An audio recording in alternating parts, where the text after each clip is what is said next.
On the issue of climate change, Governor Rick Scott, as well as Senator Marco Rubio, both questioning the science of climate change.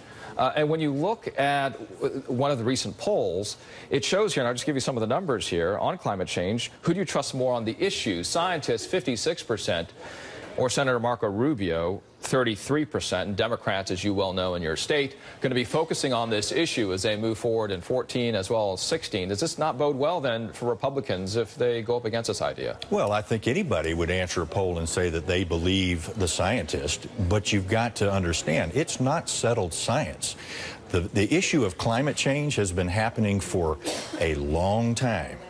And for us to be able to think that we, as a matter of fact, can change what's going on right now to any substantive measure is really kind of foolish, in my opinion. But does that concern you, though? Is it really foolish, though? Because when we just look at the politics here, and if Democrats will use this issue, and that's what they're doing, using it as a political issue. Does this concern you, though, when you look at 14 and 16? No, I'm to swing the moderates when they look at this issue with the climate truth. change. And the truth is, climate has been changing for a long time. They call it global warming, global cooling. Now that everybody wants to call it climate change, yes, the climate is changing, but it has been doing that for centuries.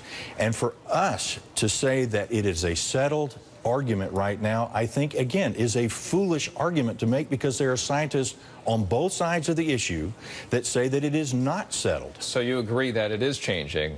Oh, I've never said that it wasn't changing. To a deleterious effect? It changes. It gets hot, it gets cold. It's done it for as long as we have measured the climate. But man-made, isn't that the question? Then why did the dinosaurs go extinct? Were there men that were causing, were there cars running around at that point that were causing global warming? No. The climate has changed since Earth was created.